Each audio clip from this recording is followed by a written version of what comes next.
സ്വാതന്ത്ര്യദിനാഘോഷങ്ങളുടെ ഭാഗമായി സംസ്ഥാന വനിതാ ശിശു വികസന വകുപ്പിൻ്റെ നേതൃത്വത്തിൽ research safe women safe Kerala വനിതാ കൂട്ടായ്മ നാളെ രാത്രി 9:10 മണി മുതൽ തിരുവനന്തപുരം നഗരത്തിൽ സംഘടിപ്പിക്കുകയാണ്.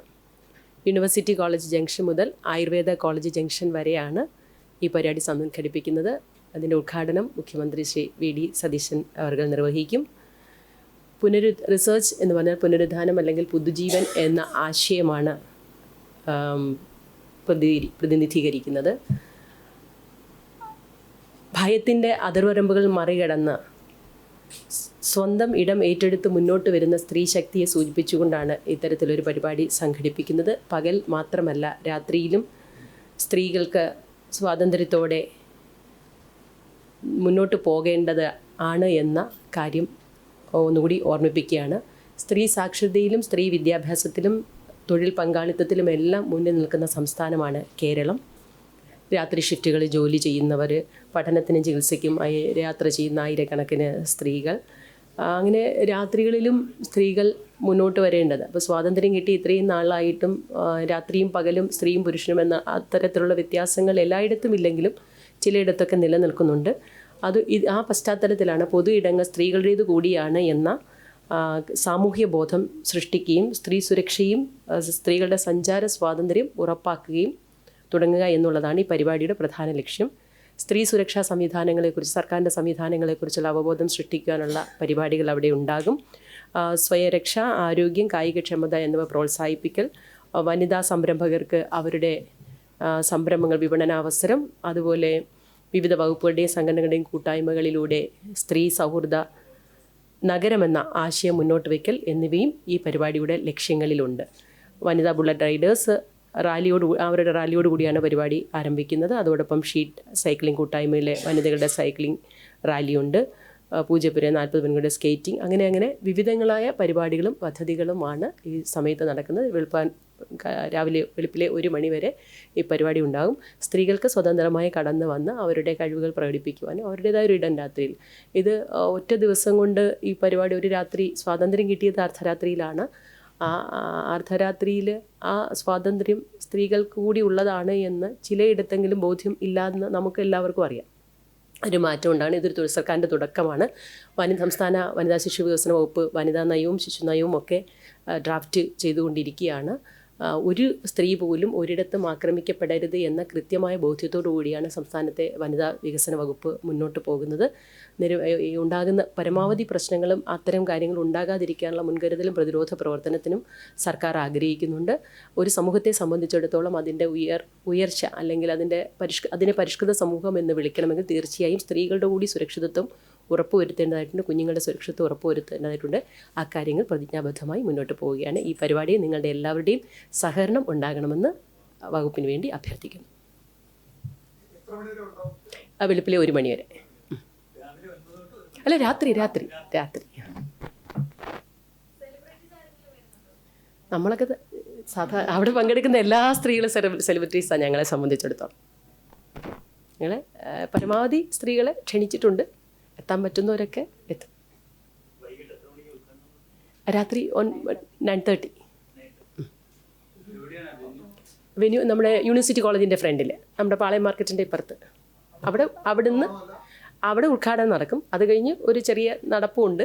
അതുപോലെ ബുള്ളറ്റ് റൈഡിങ്ങും സൈക്ലിങ്ങും അങ്ങനെ എല്ലാം, കളരിപ്പയറ്റ് ഉൾപ്പെടെ എല്ലാം വിവിധ ഇടങ്ങളിലായി സ്റ്റാളുകളുണ്ട്. അതുപോലെ പല പല കോർണേഴ്സായിട്ട് നമ്മളിങ്ങനെ യൂണിവേഴ്സിറ്റി കോളേജ് തൊട്ട് ആയുർവേദ കോളേജ് വരെ, നമ്മുടെ MG റോഡ് മൊത്തം പങ്കെടുക്കണമെന്നാണ് ആഗ്രഹം.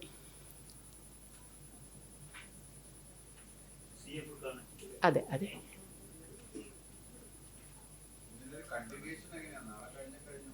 അല്ല, കണ്ടിന്യൂഷൻ ഇനിയും പരിപാടികൾ, അതാ ഞാൻ പറഞ്ഞത്, വനിതാ നയം നടപ്പാക്കാൻ പോവുകയാണ്. അതിൻ്റെ ഡ്രാഫ്റ്റായി.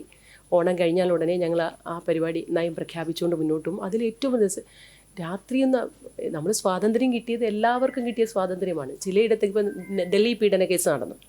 ആ പ്രതി ഉൾപ്പെടെ സമൂഹത്തിൽ പലരും ചോദിക്കുന്ന ചോദ്യം എന്താ, ആ കുട്ടി എന്തിന് 9 മണിക്ക് ശേഷം പോയി എന്നാ. ആ ചോദ്യം പലയിടത്തുനിന്നും പല കോണിൽ നിന്ന് ഇപ്പോഴും നമ്മൾ കേട്ടുകൊണ്ടിരിക്കുക. പ്രത്യേകിച്ച് ഇന്നത്തെ കാലത്ത്, എല്ലാ കാലത്തും അത് തന്നെയാണ്. സ്ത്രീകൾ ജോലിക്കായി, മാധ്യമപ്രവർത്തകർ, ആരോഗ്യ പ്രവർത്തകർ, സമൂഹത്തിന് ഇപ്പോൾ ഞാൻ അടക്കമുള്ള കേരളത്തിലെ സാധാരണക്കാരായ സ്ത്രീകൾ രാത്രിയെന്നില്ലാതെ പകലെന്നില്ലാതെ യാത്ര ചെയ്യുകയും തൊഴിലിലും മറ്റു കാര്യങ്ങളിലും ഇടപെടേണ്ടവരാണ്. അവിടെ സ്ത്രീ എന്നതിൽ മാറ്റി നിർത്തപ്പെടാൻ പറ്റുന്നില്ല. ഒരുപാട് സ്ത്രീകൾ സങ്കടങ്ങൾ ഇതുമായി, നിങ്ങൾക്കല്ല, മാധ്യമപ്രവർത്തകർക്കാണ് കൂടുതൽ അറിയാവുന്നത്. അപ്പോൾ അത്തരം ഒരു സാമൂഹ്യ ചിന്താഗതി മാറ്റിയെടുക്കുക എന്ന ചരിത്രപരമായ അല്ലെങ്കിൽ കാലഘട്ടത്തിൻ്റെ ഉത്തരവാദിത്തമാണ് നമുക്കുള്ളത്.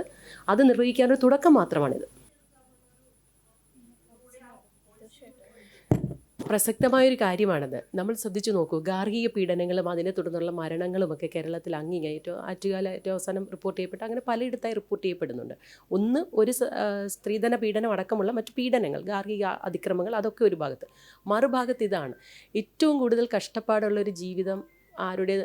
പലരുടെയും ജീവിതത്തിൽ കഷ്ടപ്പാടുണ്ട്. ഒരു കഷ്ടപ്പാടുള്ള ജീവിതം എന്ന് വെച്ചാൽ എംപവേർഡ് വുമണാണ്. കുടുംബപരമായ ഉത്തരവാദിത്തങ്ങൾ അല്ലെങ്കിൽ സാമൂഹികപരമായ ഉത്തരവാദിത്തങ്ങൾ നിർവഹിക്കേണ്ടതായിട്ടുണ്ട്. ഒപ്പം തൊഴിൽപരമായ ഉത്തരവാദിത്തങ്ങൾ നിർവഹിക്കേണ്ടതുണ്ട്. ഇതെല്ലാം കൂടിയാണ്.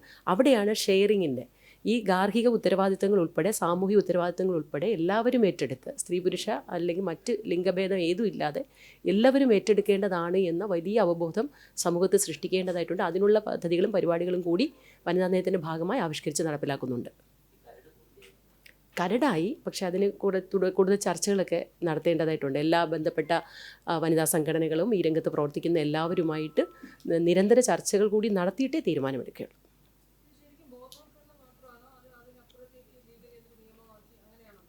അതെ, വനിതാ നയം ഒരു നയമായിട്ട്, സർക്കാരിൻ്റെ നയമായിട്ട് പ്രഖ്യാപിക്കും. ഈ നമ്മളെല്ലാ കാര്യങ്ങളും, ഇപ്പോൾ നിയമം എപ്പോഴാണ് ലീഗൽ പ്രൊസീഡിങ്സ് നമുക്ക് ഇനിഷ്യേറ്റ് ചെയ്യാൻ കഴിയുന്നത് ഒരു കുറ്റകൃത്യം നടക്കുമ്പോൾ മാത്രമാണ്. ആ കുറ്റകൃത്യം നടക്കാതിരിക്കുക എന്ന സാമൂഹ്യ സാഹചര്യം സൃഷ്ടിക്കുക എന്നതുകൂടി നമുക്ക് ഉത്തരവാദിത്വമുണ്ട്. സമൂഹത്തിനും സർക്കാരിൻ്റെ ഉത്തരവാദിത്വമുണ്ട്. അതും കൂടി നിർവഹിച്ച് പോകണമെന്ന് ആഗ്രഹിക്കുന്നു. അത് ഉണ്ടല്ലോ, അത് തൊഴിൽ വകുപ്പിൻ്റെ നിയമത്തിലുണ്ട്. അതിന് ലേബർ കോഡ് അടക്കമുള്ള കാര്യങ്ങൾ, അത്തരം കാര്യങ്ങൾ നടക്കുന്നുണ്ട്.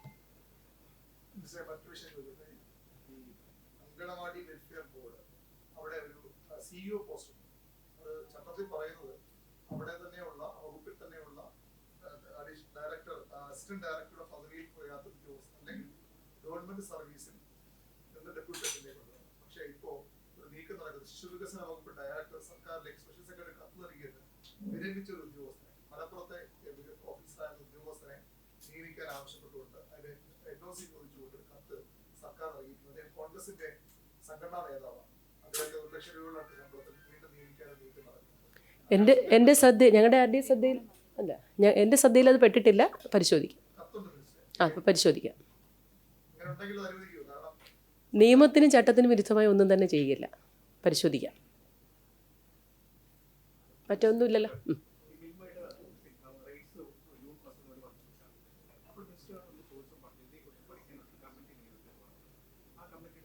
കമ്മിറ്റിയുടെ റിപ്പോർട്ട് കിട്ടിയിട്ടുണ്ട്. അത് അന്ന് ശരിക്കും ഒരു മിൽമയുടെ വില വർധനവ് ആ സാഹചര്യത്തിൽ അനിവാര്യമായിരുന്നു. ഞാൻ പറഞ്ഞല്ലോ, ഞങ്ങളുടെ ഗവൺമെൻറ് വരുന്നതിന് മുമ്പ് എടുത്ത തീരുമാനമാണെങ്കിൽ പോലും കർഷകരെ സഹായിക്കാൻ ആ 4 രൂപ വർദ്ധിച്ചതിൽ 3.5 രൂപയും കർഷകർക്ക് തന്നെ കിട്ടുന്ന രീതിയിൽ തന്നെയാണ് സാധാരണ വില വർധന ഉണ്ടാകുമ്പോൾ അങ്ങനെ അല്ലായിരുന്നു. അതുകൊണ്ട് ആ വർധനവ് അപ്പോൾ അനിവാര്യമായിരുന്നു. പക്ഷേ എല്ലാ കാലത്തും നമുക്ക് പാലിൻ്റെ വില വർദ്ധിപ്പിച്ചുകൊണ്ട് മാത്രം ഇത് മുന്നോട്ട് പോകാൻ കഴിയുകയില്ല. അതുകൊണ്ട് മറ്റ് മാർഗങ്ങളിലൂടെ പാൽ ഉൽപ്പാദനം വർദ്ധിപ്പിക്കാനുള്ള നടപടികളാണ് വകുപ്പ് ചെയ്യുന്നത്. 3 വർഷത്തിനപ്പുറം 1 കോടി ലിറ്റർ പാല് ഉൽപ്പാദിപ്പിക്കുന്ന നിലയിലേക്ക് കേരളത്തെ സ്വയം പര്യാപ്തമാക്കുക എന്നുള്ളതാണ് സർക്കാരിൻ്റെ പ്രഖ്യാപിത നയമായി ഞങ്ങൾ മുന്നോട്ട് കൊണ്ടുപോകുന്നത്.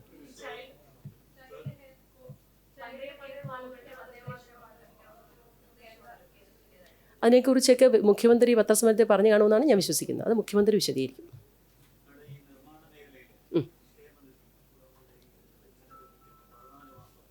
അതിൽ കൂടുതലായി കഴിഞ്ഞ ഗവൺമെൻറ് വലിയൊരു വീഴ്ചയാണ് അതിൽ വരുത്തിയിട്ടുള്ളത്.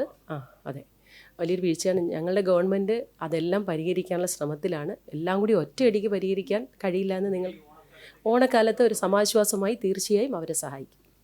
അതിനുള്ള നടപടികൾ നടക്കുന്നുണ്ട്.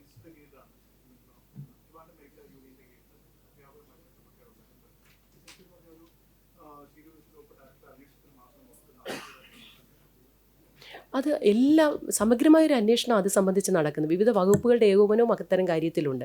ഞങ്ങളുടെ വകുപ്പിനെ സംബന്ധിച്ചിടത്തോളം ഞങ്ങൾ 3 പേരെ ചുമതലപ്പെടുത്തി ഈച്ച് ആൻഡ് എവറി ഡോക്യുമെൻറ്റ്സ്, ചെറുതും വലുതുമായ എല്ലാ രേഖകളും പരിശോധിച്ച് കൃത്യമായ റിപ്പോർട്ട് തയ്യാറാക്കാൻ ചുമതലപ്പെടുത്തിയിട്ടുണ്ട്. മറ്റൊന്നുമില്ലല്ലോ. Thank you. നിങ്ങൾ എല്ലാവരും, ഞാൻ ആദ്യം പറഞ്ഞു, എല്ലാവരുടെയും സഹകരണം ഉണ്ടാകണം. സമൂഹത്തിൻ്റെ മൊത്തത്തിലുള്ള മാറ്റത്തിന് എന്നും നേതൃപരമായി പങ്കുവഹിക്കുന്നവരാണ് മാധ്യമ സുഹൃത്തുക്കൾ. നമുക്ക് ഒരുമിച്ച് നമ്മുടെ സമൂഹത്തെ നന്നായിക്കൊണ്ടു. Thank you.